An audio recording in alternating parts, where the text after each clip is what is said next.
Welcome to the Wrestling Fan Wrestling Show. And today, the inmates are running the asylum. I'm joined by a couple of marks. Ciaran Dunphy and Johnny the Beast Morto. And when I said the beasts are running the asylum, the beasts are running the asylum. Yes, sir. But the inmates are running the asylum. As you can see, Shaz Beef is not here. So we are going to do an AEW episode. All AEW. We told him in the WhatsApp it was something else. Tasty, and when he sees this when it comes AEW. out. So and actually it kind of makes sense. A couple of weeks ago was the 5-year anniversary of AEW on TNT TV. You know, they had a couple of shows prior to that, but they had their 5-year anniversary. So we were thinking we would do a kind of a rundown of the best and worst of AEW. I think we can get enough material out of that for a whole episode. Maybe there's a whole 5 years of material. Part one. So, speaking of best, I was going to start with what your best match in the 5-year history of the company is. Mine, I think, is MJF Daniel Bryan in that Iron Man match. Oh. I think that was just a masterclass of storytelling. Really functioned well to get like a new guy over by defeating an all-time legend. And in the way he beat him as well. Yeah, that was back when MJF's his title run was still hot, and it was quite good, and he was a heel. Before it went off the rails in the latter part of the year. The first half of that title run was awesome, and It was in really large part good. to that match. Yeah. After All In, it kind of It soured. it fell apart. But I thought that was a great match, and I like it's a low bar. It's my favorite Iron Man match of all time. I agree. don't think Low bar, you just hate, you don't like Iron Man matches, the concept. Not necessarily. Like I don't think Brett and Shawn is a classic by any means. I hate them. Really good finish, but They're that's not very rewatchable No. in any way. And this I felt was like there were so many stages of just so many dramatic details, and I thought their two stories at that point converged really well, and it was just a really solid match. And it was the first time really getting to see MJF do an hour. Which I he's was, dipped into a few times now. Up to that point, I was wondering, they put the belt on MJF, and it felt like the right time to put the belt on him. And it was very much like, can he wrestle a main event champion style that we've kind of become accustomed to Against in Danielson, AEW? of all Danielson. people. And he pulled it off. He was awesome. Yeah, he was exceptional in that match, and like it was so well structured. He's always done that. To be fair to him, he steps up. People couldn't kind of question. I don't know, can he hang with this particular person? And he always does it. Without question, he has done it. Yeah. So it's really it's fair play. That's to a good pick. That's a good pick. That'd be mine. Ciaran? I've soured on MJF a good bit because obviously post All In and everything that happened after that. But I'm also picking an MJF match, and it's MJF CM Punk dog collar match. Fantastic match. I would be your Valentine. Yeah, I thought Me too. there was so, again, storytelling was amazing. Callbacks, the Ring of Punk's Honor Ring of Honor My entrance God. for Punk. And that caused major debate online about how are people supposed to know? It's like, shut up and enjoy it. It was awesome. It's okay, you can look it up afterwards and Exactly. get just as good a buzz from it. And it ended up on my Spotify Wrapped top 5 songs that year. I'll bet it did. Nice. AEW really bought back dog collar matches so big strongly. time. Yeah. It's become a staple of the company. Like those callbacks to because there isn't there's classics of the genre, but it's been mostly present, not present for mainstream wrestling for a very long time, and even fucking ECW didn't really dive into it all. It's that a weird, much. it's a weird concept. It can be done so badly as well that you do need two pros doing it. Yeah. To be fair, it's not just MJF. Punk also had to step up hugely because there's a lot of criticism on whether he could hang at the main event anymore, and whether his body was able for it.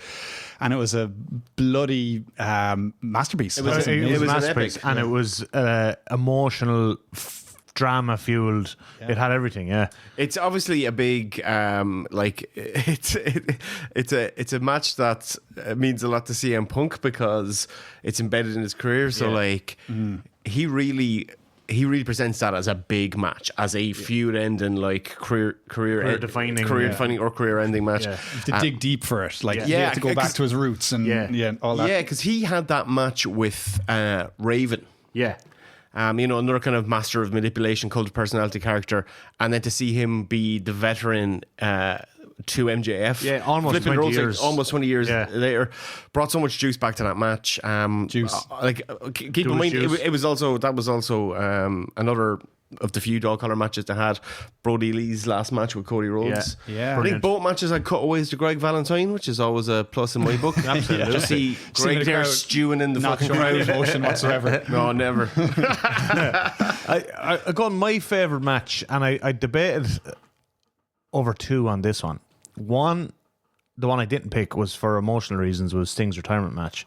Just made you sad. It made me happy and sad at the same time. But I eventually settled on what I think is probably the greatest tag match of all time, which was the Bucks versus Hangman and Omega Revolution 2020. Yeah. An exceptional match. An exceptional match. And the peak of fandom as well. I think so, yeah. It's just so good. I loved that match so much. And like up to that point, That match was on pretty early in the AEW run, wasn't it? it was like their fourth pay-per-view. Yeah, what I mean is in like everyone was forgiving them for there was just a big buzz behind AEW. And everyone was just and kept the stepping crowd up. for that match was so hot. The storyline of Hangman and his relationship with the Bucks falling apart was super hot. It was so over. And then Kenny kind of the guy stuck in the middle. And then these four friends who traveled the road together for several years and like created this company, and we're 6 months in and we see them have this like epic tag match. It's great. Great finish the finish is brilliant. Did that moment where Hangman helps Omega do the one-winged angel was like that felt like an almost, in some ways, I know the passing of the torch match came much later, but that type of stuff has real New Japan feel, the way they do. Like, I feel that's kind of missing from AEW. that's now. what's missing now. Yeah, I totally agree with you there. Yeah. That like that in-ring storytelling of like we're telling subtle stories through the moves of the match. Yeah. And that match was full of it. And like, not callbacks for this. I find callbacks for the sake of callbacks really jarring. Yeah. And people overdo it now, where it's like, oh, remember he did this. So you need to have watched 100 episodes of whatever to know what's going on now. But just even small things that happen within the story over the last 4 or 5 weeks that still matter because the fans are at least invested in that much of the storyline. Yeah. And another thing to put that match into context as well. Speaking of best matches, and we all picked pay-per-view matches for best matches, but I think the best TV matches, the Wednesday before that tag match, Kenny did the 30-minute Iron Man match with Pac. That was a great match. That was a great match too. So I don't know if we want to do a best TV match category. Any best of the rest? Can you include Cody and Dustin? Dustin, absolutely. Yeah. That's such an important match in the early days of the promotion in terms of setting the stall of what we are. Like storytelling, blood. And to their credit, they have maintained that. Yeah. Like, we have seen so many feuds end, even this year, in bloody fucking epics. Like, it's been a consistent part of their identity, and there's always a little bit of safety as a fan knowing that, like, most of the big feuds particularly do get those like meaty blow-offs that blown off the way they should be. Meaty I was like, doesn't sound right. Blowing meat. Move action, the meaty blow-offs. Another one I think best of the rest is a match that unfortunately never came back around, probably due to a multitude of injuries and other stuff, was the first Grand Slam, Danielson versus Omega 30-minute draw.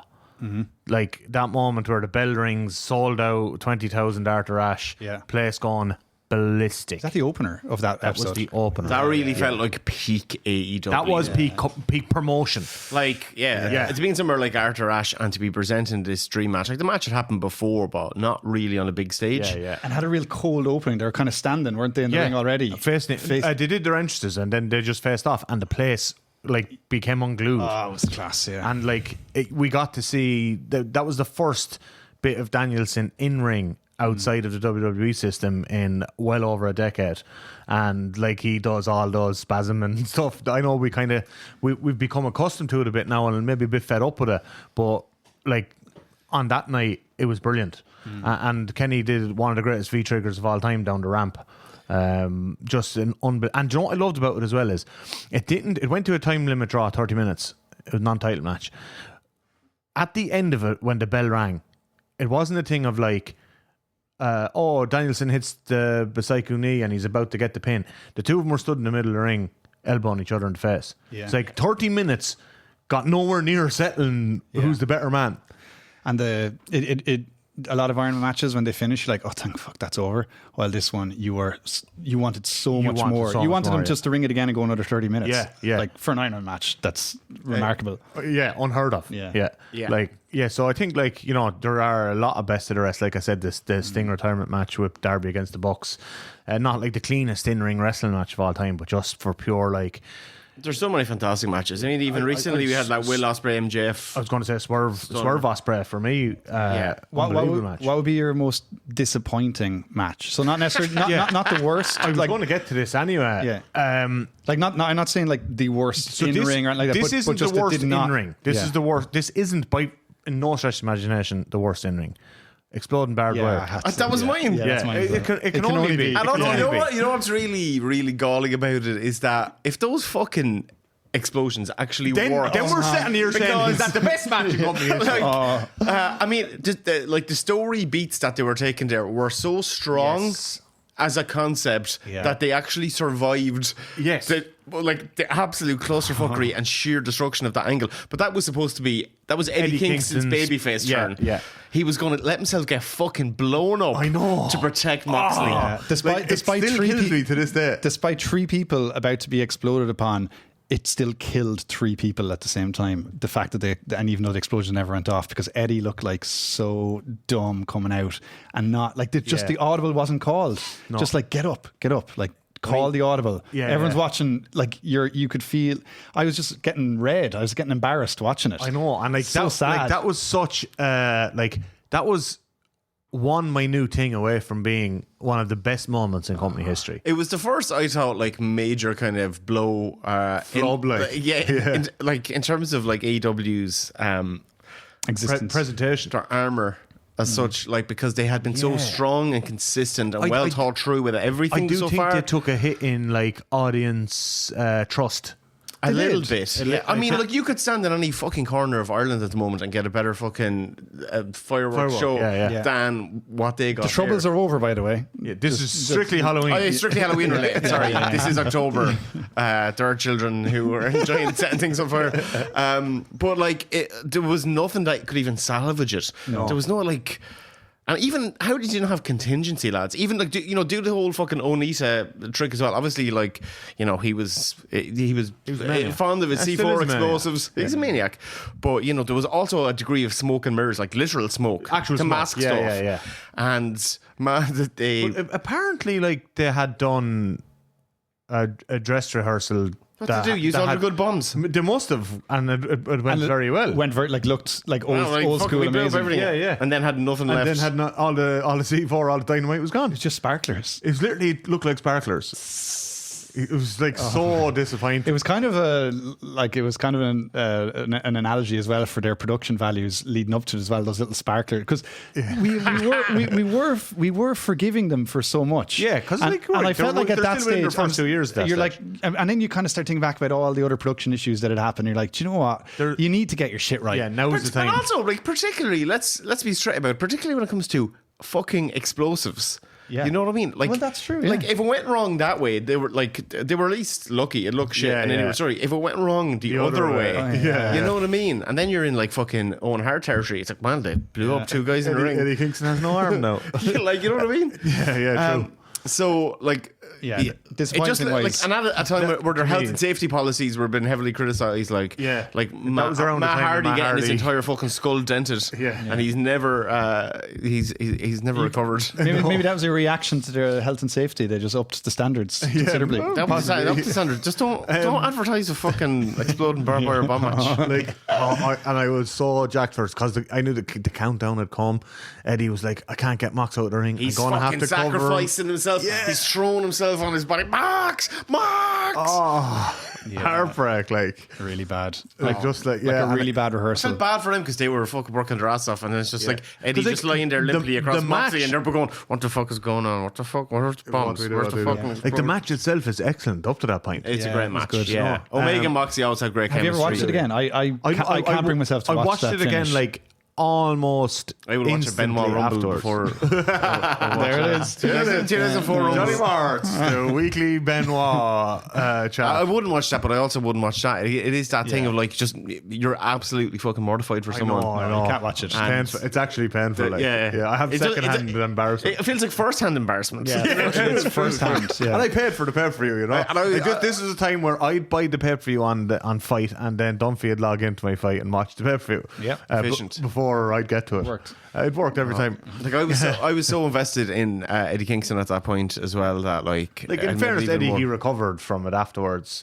They all recovered because, as I said, like that the bomb didn't idea go of him off. sacrificing himself for Moxley was so strong. And what was the cover story then? It was like the adrenaline got to him and he had a panic attack in the ring and fainted on top of Moxley. But they also had another cover story where Omega was making the bomb. Yeah. Or he had manipulated. But they didn't. He cut the wires. They- and break the ring. But even that explanation was done so loosey goosey that you're just like, fucking it was say something. Say something. Just lean into something and just make it that thing, but don't be edging around Like, it. I really want them to eventually book a Swerve Hangman.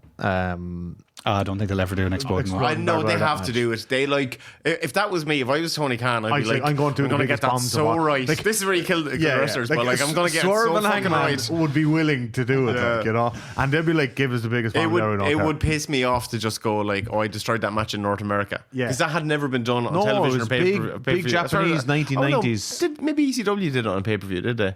But No, it, no you know, recollection. look, basically like on fucking TBS or TNT Yeah. on a Wednesday night, like, you know, like bringing in barbed wire to the extent that they have done. Yeah. Which is WWE has never touched. They never will either. So I think next we should go to women's MVP, most valuable player. The women's MVP. The women's division has had its ups and downs, Yeah, certainly. like, throughout the 5 years. But for me, because she was in the shadow of who was perceived to be the MVP, I'm going to say Jamie Hayter. Okay. I think that, and unfortunately got I injured. actually think I see where you're going Unfortunately, here. she got injured, but you could say she was on the coattails of Britain. That is what emulated and got her on TV all the time, and that's how she got over. But she got over. you could also say counterintuitively that she got over despite Britt wanting to be on TV. We don't know. I also think her title reign elevated the work rate of the title. and it got the fans jacked for Women's matches. Yeah, because we wanted it for so long, and she was such a from like grassroots level up kind of. We were behind her from the start, and you were really backing that girl to go there. And she wasn't a big name outside of AEW, so she came from nowhere. So I'm going to say Jamie. I like that pick. Yeah, I mean, I think Jamie's probably the closest one to being like their top babyface. Yeah. I think her and Mercedes is going to be When it happens. whenever it It's gonna happens. be Monet. Hopefully, Yeah. I think mine it would be a very maybe underappreciated player to a degree, but just in terms of being the glue that's held that entire division together for the last 5 years, I'm going to go for Serena Deeb. Okay. I think she's given it that kind of veteran credibility that it didn't really have. Obviously, her WWE run wasn't fantastic, but she was part of a very significant faction and something that people do remember. She's been so solid in the ring. She's been really versatile. She, unlike, say, it's mad that she hasn't had a run with the women's title because it is. Some of the other people who've won it, Thunder Rosa, for example, Thunder Rosa, or not Thunder Rosa, well, her to a degree, but Nyla Rose as well, have been kind of expendable. Yeah. And Deeb has just taken, I think she's taken time off, or there's been injuries in some cases, but the characters always seem fresh when they need to plug her in. And I think what you get with her as well is she's such a great veteran that you can just plug her back in when you need to heat. Like, she can take a loss and disappear again for a month. And it doesn't matter. And any losses she's taken have always been kind of significant and well thought out. I think she's really solid. I wish she had a little bit more time to shine. She's been doing a kind of, it's a kind of, it's a bit of a Bret Hart, Dean Malenko mashup in terms of her character. I think the Professor thing is good. I'd love to see her lean into a little bit more heelishness and actually get a proper run with the gold, because she really, really deserves it at this point. I kind of find it deep though when she gets promo time. I always find it slightly under. Yeah, I'm expecting more because she's supposedly this this But I would think, doctor of women's division. she's the professor. Who likes listening to professors? Listen. Case closed. Case closed. I am going to go with not Britt Baker. I'm going to go with Tony Storm. Yeah. I think Tony's run over the last year was sensational.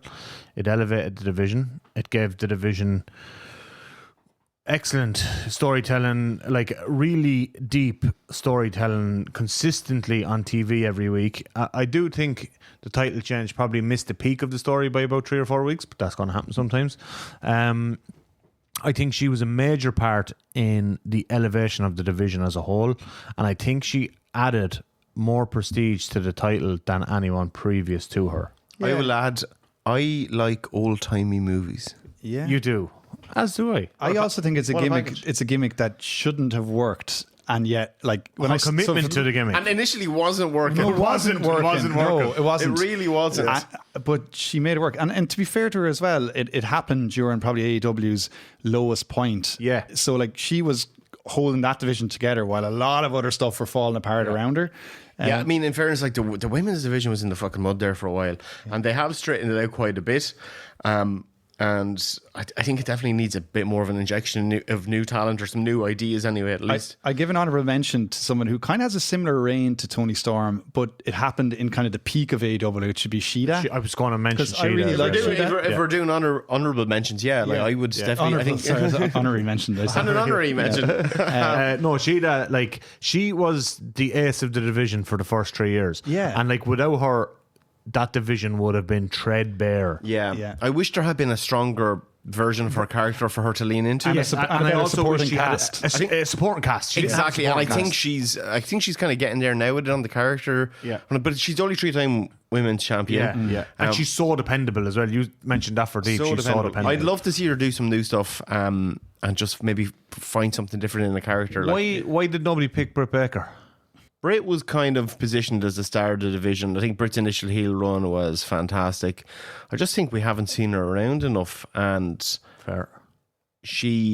There's a lot of better heels, and she's not particularly the most appealing face. She's not an appealing babyface. No, that's really true. I also not think, appealing babyface. I mean, like, there's also the Rumors? Well, there's the rumor and stuff that she's not the greatest person to be around the locker room. Who knows if that's true or not? But I'm not really blaming her for that.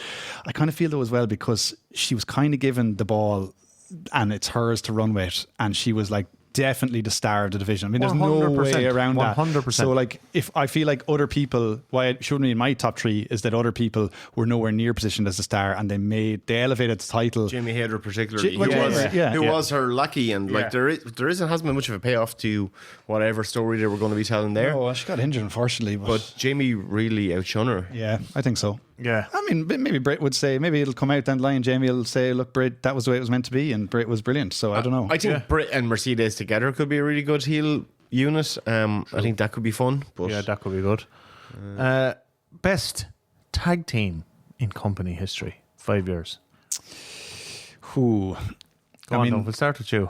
Me? I want to see how you squirm your way out of this one. Best tag team company history.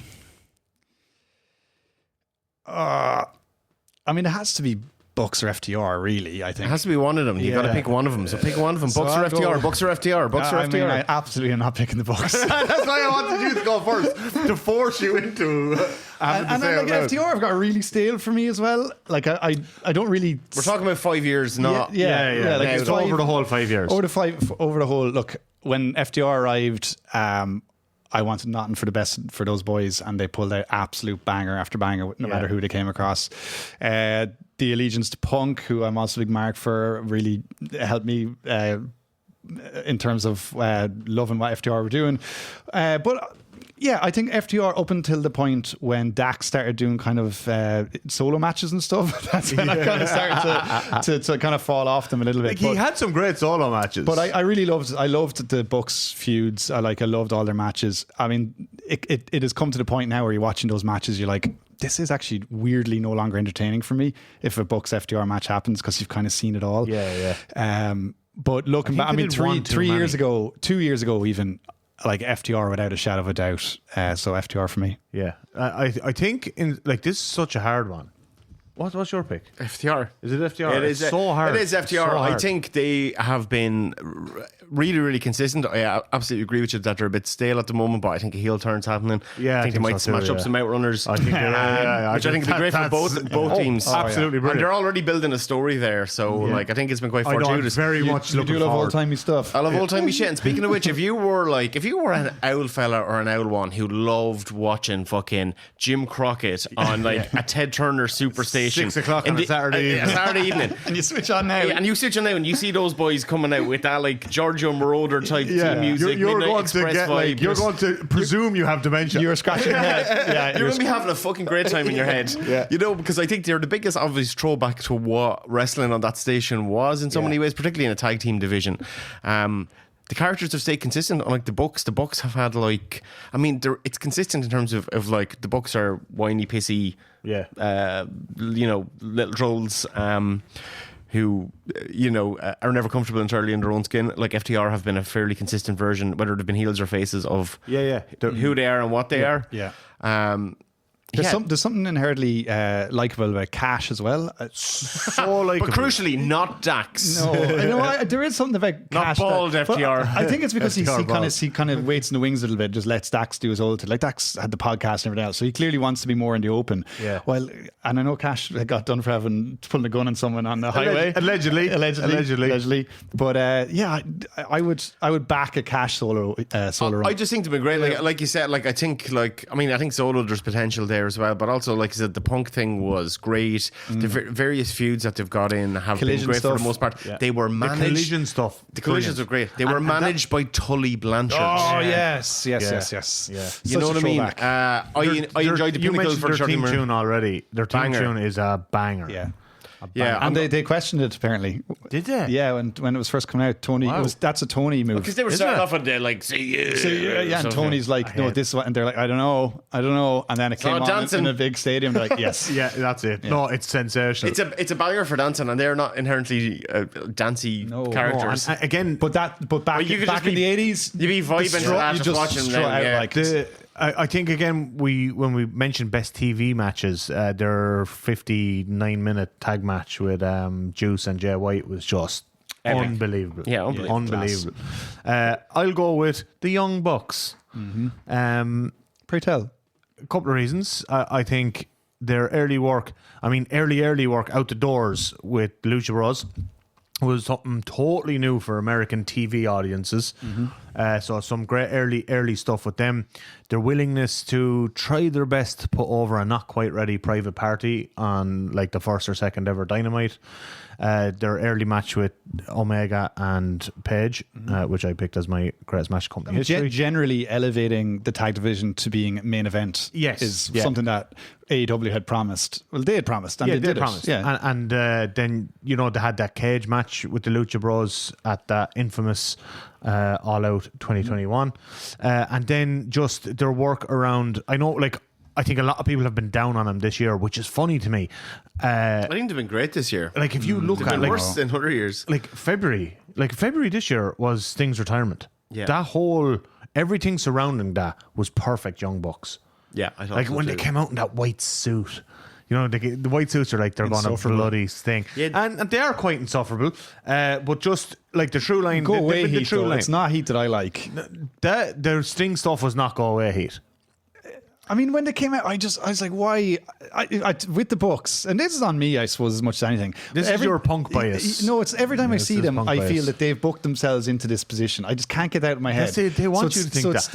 It's Sting's retirement, and who's going to do it? The Bucks. Okay, but right, you're like because obviously Sting isn't doing a singles match for his retirement. That's not happening. So you have Sting and Darby. Who do you put them in with instead of the Bucks? Probably put two single stars together. Ah, no, you can't. Like. Well, Sting, like you could do anything with that. Genuinely I know, but anything. like if you're doing a tag match, like if you're going to do a main event tag match where Darby Allin is going to do something fucking I know, amazing. Danielson and Moxley would have been really cool. I know, but like Sting's neck would not have held up to Yeah, that. well, like you're seeing this, But like Darby, okay, that's just- Sting's Darby going would out, be he's taking fighting all the- Moxley, he's fighting Danielson. There's that'd stuff be you can do class. within That would be class. Yeah. well, I think I do think the Bucks are the best It was people Daly's for place. that. Well, their return was in Daly's place, and they kind of came out in the corner of Daly's, and I was like, there they are. booking themselves. And what I thought was kind of clever about it is that they got all the heat for being the ones that everybody's going, the Bucks are going to retire Sting. Yeah. and then they didn't did the retire. job. They didn't. Well, like Sting won, and he, but it wasn't like they. That was a great They went decision. over on him going out. You know, Allegedly, and nobody was really expecting that. From all reports, it was that All Sting Wrestling wanted Observer to put, News. Sting, no, like everyone, Sean Ross Sapp, all those other people. Sting wanted to do the job, and the Bucks and Tony said, "No, Fair enough. You deserve to go out like this." And what a way to go! And like an unbelievable moment.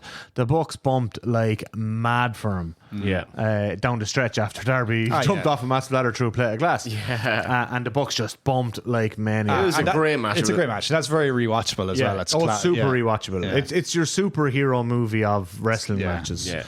So for that reason, I think the Bucks. But it was a very hard decision because some of the FTR stuff has just been unbelievable as well. Yeah, I mean, there's a good 18 months of like I could never pick the Bucks because it's 18 months of 5 years that they practically ruined wrestling for me. Yeah, they really did. In terms of then, right, I guess get back to something a bit more negative. And again, related to the tag division. These for Shane's clips. This is for Shans. This is the rage bait. Rage bait for Rage Shans. bait section. All right. TikTok, this is for you. I'll do a clap for Shans. He knows where to edit. Rage bait.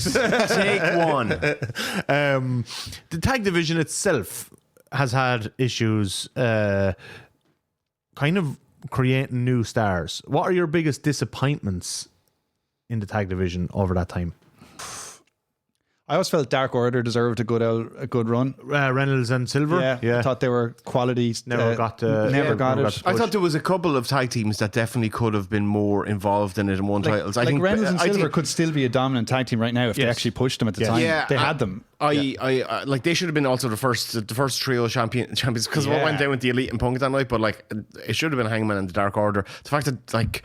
You know, I really love the Dark Order. 5 years on now, they're running on fumes. They're trying to jumpstart them a little bit at the moment. Yeah, but they were really fantastic for such a long stretch, and unfortunately, like I think that is one big disappointment for me. Yeah, because like, that's when you should have been like they had. That's when it was the division was really hot. You had like about 5 or 6 teams who were interchangeable in terms of entertaining matches, could potentially fight the Bucks or FTR at a pay-per-view. Level, and one of them had to win the titles at some stage, and then they kept going back to the Bucks and FTR. Exactly, and then they're a champ, and then in 5 years, 3 years time, you can use them as the tag division felt like super fresh.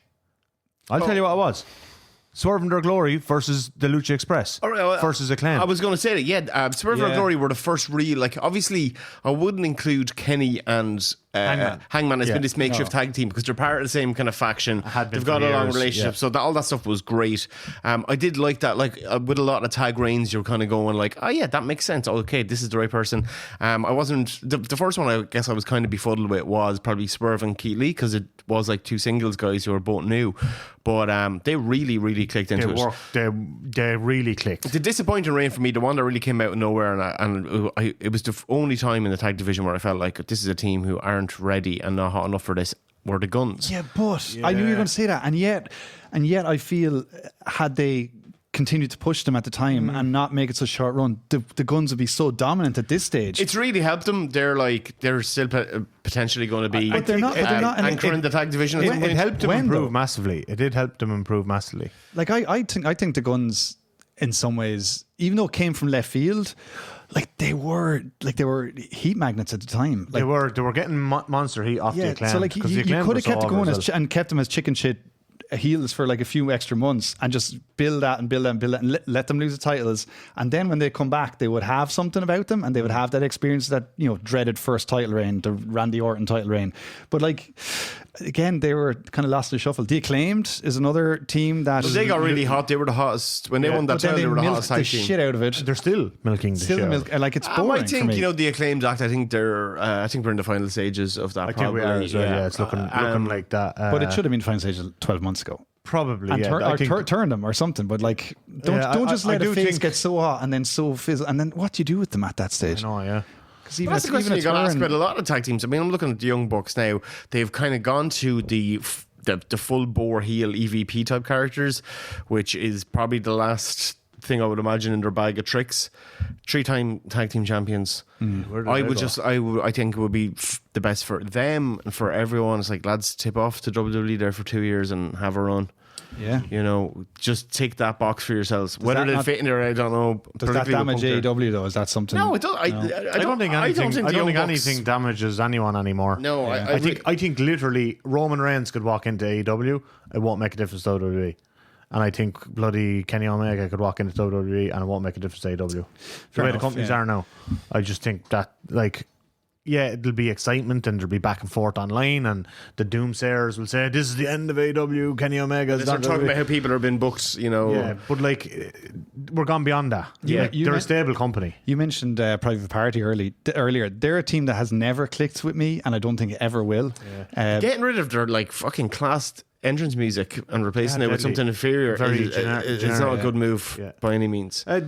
Right now is the most they've ever been over with me, funnily enough. They've been used really well the last couple of months, which has been fantastic to see, because I think if they keep using them the way they are at the moment, I could see a title run quite soon. Full Gear is I think they're starting to build to it, actually. So Full Gear is in their home state, isn't it? I think that'll be the time. What is their home state? New York. The party state. Ooh, nice. Okay. That'll be fun. Let's get back onto something a little more positive. So we've done Best Tag Team. We've done MVP of the women's division. Best Feud. For me, it's 100%. There's been loads of good ones. There really has. Kind of spoiled for choice, but like above them all is MJF CM Punk. Yeah. It's hard to so go any other way. It was two characters who, when you knew they existed in the same world, you were going, this is money. This is perfect. The showdown. Yeah. You know? Best shit talker of this generation versus best shit talker of the last generation. Everybody knew about the photo. MJF as this like completely nerdy looking pasty little young fella with peak CM Punk. And you knew you've got two guys who are exceptional, not just orators, but like storytellers. So, like, I think it was perfect. Was possibly the best thing Punk has ever done. It's easily the best thing Punk has ever done. I think like that Valentine's Day promo when he pulls the dog collar out of the box, asks, Punk. We know Punk and MJF have boners for Piper. And Punk says to him, will you be my Valentine? Like, incredible promo. That first night when they opened the show, I never wanted him. Like, remember Raw for years opened with a 20-minute promo segment that led to some crap tag match in the main event. I never wanted AEW. I always wanted, in my mind, it's like AEW has to open with a 15-minute banger match. So to disassociate themselves with the trope of the opening promo.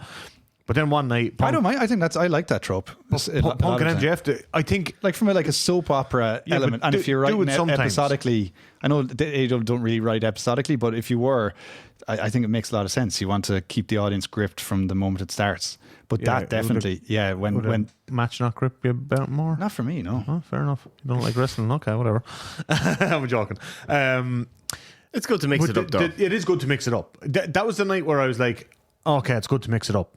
Because that opening promo of Punk and MJF where they went 20 minutes back and forth was just sensational. So and they hit so many little beats that you're like, I forgot he went there and I didn't even think that you should about that part. It was just like, it was everything that both those characters needed at the time, particularly Punk's come back after 7 years. Yeah. And eventually he's had a couple of tidy little feuds in their run in. He's had the program with Darby, that exceptional short feud with Eddie Kingston. I was going to say that as potential one of the best feuds. Eddie Kingston Punk would be top 5 for me, and they did it in a month. That might be the best. Was it even I don't think. I think it was shorter. Maybe even shorter. I think like if it was 3 weeks, that's the best 3-week feud that's ever happened. You just got two lads at the top of their game just cooking. Eddie Kingston ringing in to Chris Jericho on commentary. Yeah. Talking shit about CM Punk on the phone. That was great. It was sensational. It was phenomenal stuff. But in terms of those characters, it was great seeing Punk comes back from exile. He's welcomed back with open arms by the business. And then, you're eventually building to this monster that... And that was kind of how they framed it, this monster that he was partly responsible for creating, and then you've got like, it's old man Punk now. And now this is this evil upstart who's terrorizing veterans. The kind of like go what Punk home did. program, the go home angle where he talks about being bullied and meeting Punk that night, and Punk's like, "Is that true?" And then like Punk drops the mic, and just enough that you can still hear him say, "Is that true?" And he was wearing a white t-shirt. We should have known. We should have known. We should have known. And then MJF hugs him. The hug, the audience gasped. They loved MJF for that one fantastic storytelling. Nut shot, and then just makes him bleed everywhere. You also had the kind of the other B storyline between MJF, which is the Wardlow stuff going on. Yeah, that helped as well. Away. Yeah. And that played back into the match. That was Wardlow at his peak as well. God bless absolutely. him. Any other feuds there, Ciaran Dunphy? So I got so engrossed by versus... I got so brawl out. I was going to say that. What could have been Jack Perry and CM Punk. A classic of the genre. I got so engrossed there by the Punk MJF stuff. Like that would be my. You reminiscing there? Do you need a few more from it? Yeah, I'll reminisce. Let me just reminisce. What you got, Morro? Swerve Hangman. Swerve Hangman. Probably Punk MJF is my favorite in terms of like, this was so obviously a direction, and then they nailed it when they got there.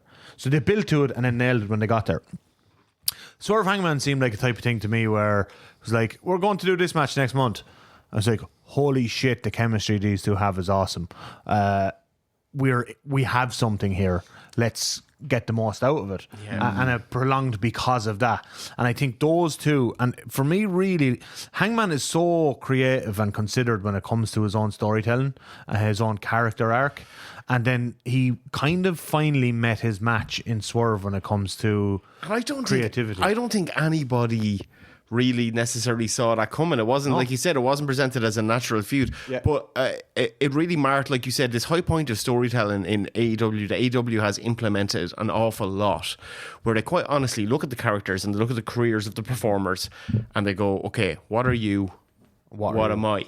And the way that feud started was this very, at the time, like it really fucking caught me, but it was almost low key. It was like that where Swerve comes out to Hangman and he's basically telling them, you know what I mean? You're like a good old fashioned, rootin' tootin' white boy who gets a lot of opportunities. He's got the country gimmick.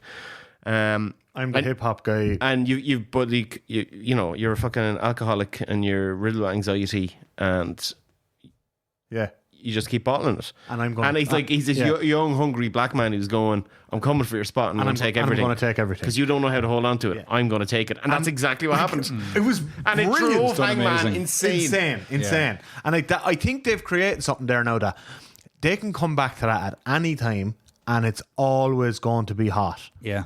Like, I think that, like, it's like Rock Austin. Yes. It's so weird to me that, like, Hangman's yin to his yang was supposed to be so many other people. Yeah.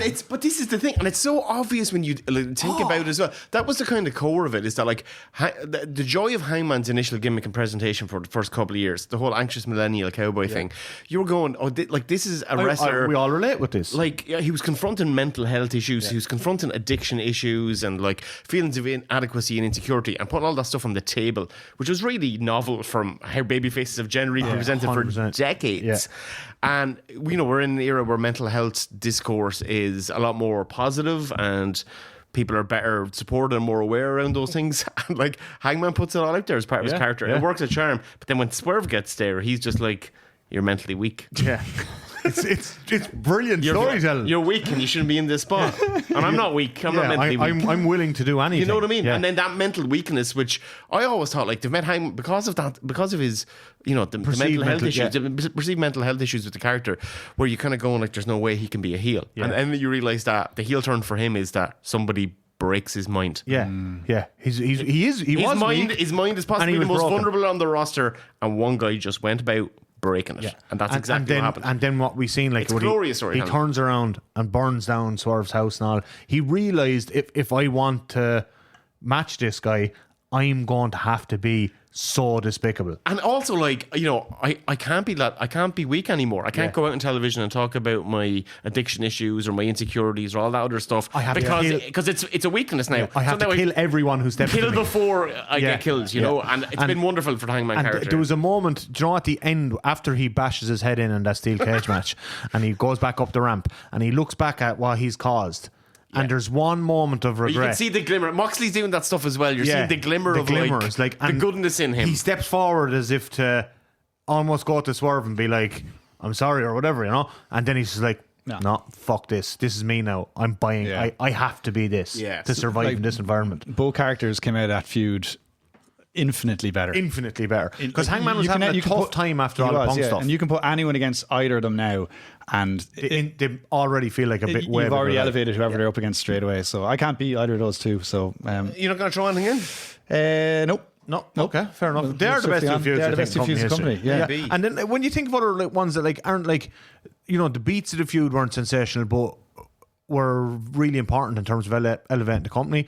I thought Cody Jericho early doors was a great feud. Yeah. I thought Moxley Jericho was a great feud. I'm a big fan of Edge and Christian, I gotta say. I Yeah. thought that was masterfully done. Brilliant. I Jericho love that MJF. too. Kingston Jericho Bryan, MJF. Kingston Bryan Danielson is also one that I would Fantastic. Yeah. Yeah. that I would put up there. And there was one more I had in Obviously, mind. the epic of Tony Cody Brody Lee. Cody Yeah, Brody was Brody. fantastic. The Dark Order time was fantastic. Obviously, Tony Storm, Mariah May was Yes. a smash hit this year. Yeah. And it was finally a really meaty, long running storyline For the to women's showcase side the of things. women's Yeah. division, which was very much needed. And then, like, you know, you have other ones, like, again, not super heavy on story, but, or like exposition style story, but like Bucks FTR, Bucks Lucha Bros, lots of great stuff there.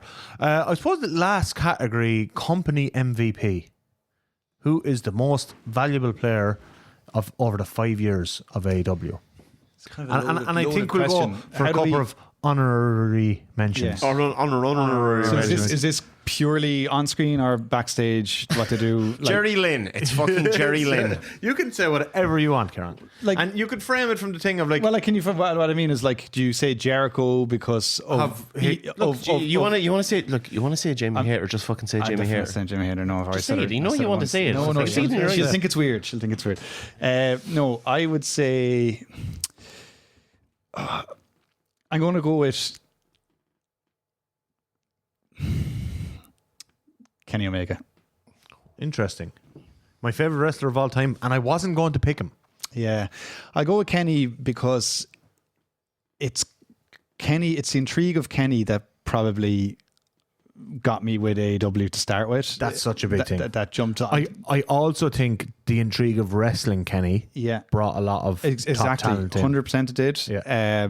Like, we didn't mention many Kenny matches when we're thinking about best matches. No, we mentioned Danielson. the Pac one, the Danielson one, Yeah, and the fair tag enough. one. It's all- Three of the we mentioned five. three to five. There's enough in there, and a lot more in the tank for whenever he comes back. And we And could have mentioned his Osprey one as Kenny's also a very likable guy, and Yeah. he also came out of Brawl Out, but came out looking the best Yeah, from he- that side. he came out protected a dog.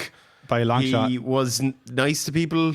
Generally nice to apparently. people. He seemed to want to Gets on with make Punk. things up. Yeah, exactly. Did what's best. Tried to do what's best for business. And he's not an egomaniac either. I don't think. I think Kenny is. He seems likes to be- playing his space games, generally living a nice simple, guy. quiet life. Big fan of Street Fighter. But I think his name, whatever Jericho had the name, but he was the veteran. While Yeah. Kenny was really the real name that people wanted to wrestle. think so, Like, no one came to AEW to wrestle Jericho. Nobody. And I think it was the intrigue of Kenny on American television was a major driving point Yeah. in the growth of the company early on. 100%. And it took a lot. All the American New Japan fans came. They just bled from droves, and they in bled droves. into AEW then Yeah. after that. So I'm going to say Kenny. Yeah, I think actually, upon your explanation, I think it's a fantastic pick, Ciaran. Thank you Not very much. something like Do you consider. think that Kenny has achieved the full potential of what you would, 5 No. years on, what you would have thought he would No, have been? and I don't think it's his fault. I don't think it's necessarily thought. I do think some of think the his heel feuds- run as champion was. Yeah, I think some of the that's feuds were definitely that didn't reach the potential at all. Like, the matches themselves did. Yeah. But you think wouldn't it- look back on a Kenny feud and think that was in any way one of the top 5 feuds of. No, well, like you know, Not you could- really. You like, wouldn't put them in top. You would never be your number one pick, is what I mean. No. And I think like he did have great feuds with Hangman and with Mox. Yeah. But he said something on his Twitch live stream that went viral maybe a couple of years ago, where he spoke about how he wished he'd been presented like Roman was. He spoke about how he loves Roman's presentation, not as like the character, but as that final boss piece. How sparingly he's used, how well considered every use of him is, Yeah. and how impactful his presence and is. that's on what major Kenny wanted. storylines. And that's what they lost of it. That would have been Yeah. his best use. Yeah, 100%. You use him as your final boss, Yeah. and you have 6 to 8.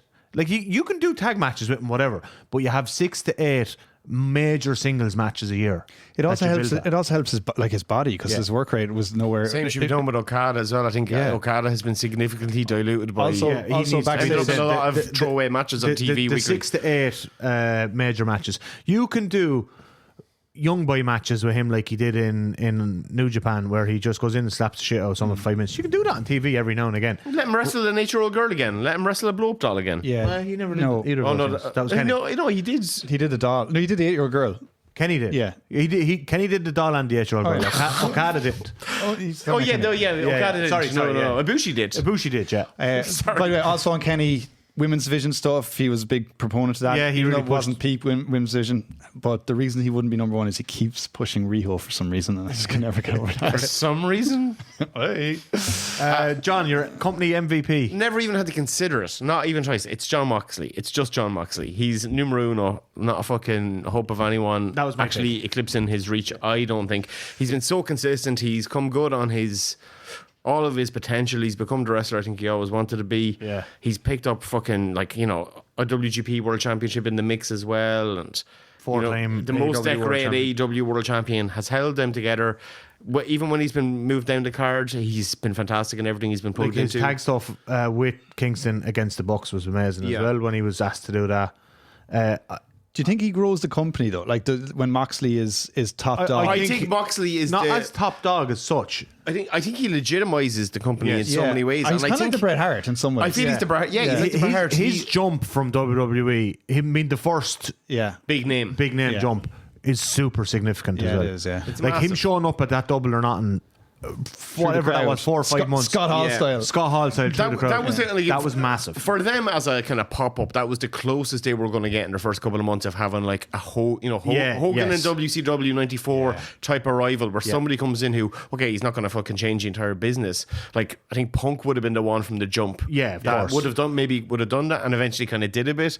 But Moxley just legitimized them because as much as And also, whenever things went sour, what did they do? Yeah, just put Mox in the plug in ring. Mox. Plug in Mox. Mox in the ring with a mic. And Look he- who's still here. Yeah, and he never ever. And do you know what as well, right? And you mightn't like this as a CM Punk fan, but he cut that promo on CM Punk before their match All Out 2022, and I think a lot of that was pure honesty. I think a lot of Moxley's promos are pure honesty. And I think that was super important, given everything that happened afterwards. That Moxley spoke that night with his like true feelings and was like, "I don't fucking trust you. You this dollars and cents shit is like I'm heart and soul, and that's what this company is." To Moxley, you know, this is art. He should have It's called not- it. He should have called it Hangman Adam Page at the same time, though. Maybe he should have. Call that out for, Like, you know, for levity. just fuck the two of them out Yeah, for being idiots. yeah. Yeah. And I just think like that promo that night, his runs with the title whenever it was necessary, all the times he fucked off, he didn't go on his holidays when he was supposed to. a lot of that. And like I just think like the run he's on now is early doors, but looking pretty excellent. Yeah, it seems like I was kind of worried about how they might keep him kind of fresh. Yeah. And what they've done with him. Like, I mean, recent again, stuff it's is just class. like you just It's get. so class. Moxley's just so good at reinventing himself, and he's always kind of working on his character. He's always working on. He does have his finger in the pulse about not getting stale, which is He does, something yeah, that yeah. so without many doing any wrestlers of these don't. mad erratic swings like fucking Yeah, Jericho makes was sense. doing. Yeah. Everything just seems very well considered. But He's an artist. He's an artist. when he artist, did that, yeah. like "You Work For Me Now" promo, which I think is one of the best promos. I know it's very fresh, but it's Yeah. one of the best promos they've ever had. That whole Ever video had. package was exceptional. Brilliant. I've been saying this nonstop And it's about. actually the closest they've gotten to the sweet kind of. I always have a soft spot for like AEW doing. I feel like they should, because they reappropriate so many old wrestling angles and fucking tropes.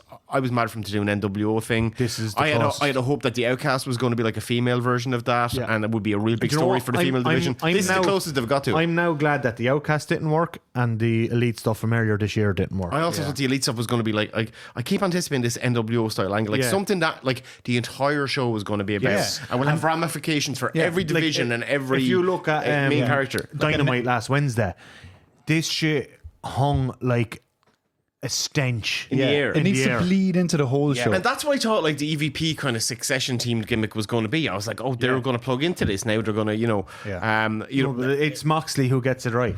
Moxie got it right, yeah. Because what happened with the Young Bucks is they started so strong and then just kind of faded into the background. They're kind of trolls backstage. And I actually think that this thing, I seen an unbelievable tweet by a guy the other night.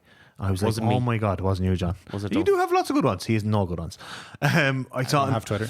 The tweet was, the BCC are the cartel and the Bucks are the politicians.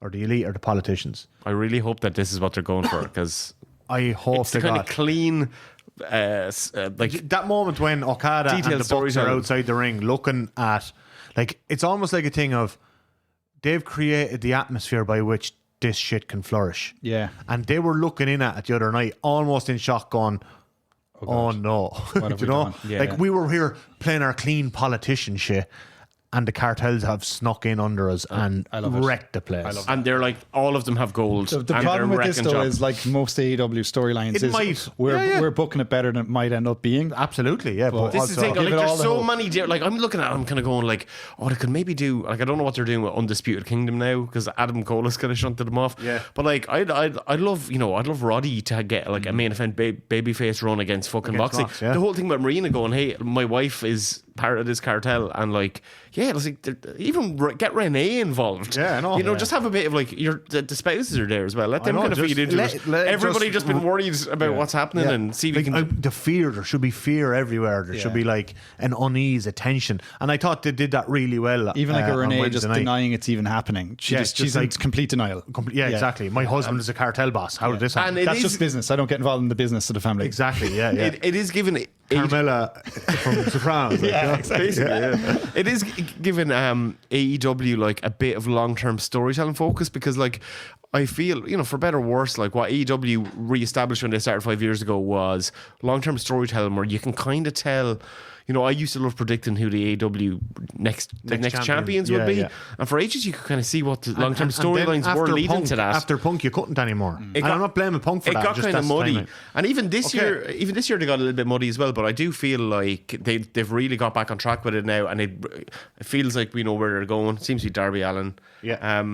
Roadmap is looking really strong. To finish up, we're going to pick one more thing each of like a kind of an underheralded. Who's your MVP? It was Mox as well. But I wanted to shout out, we each pick one person. I'm going to pick Orange Cassidy as someone else who's done underrated tremendous work in the company. He's not in the company.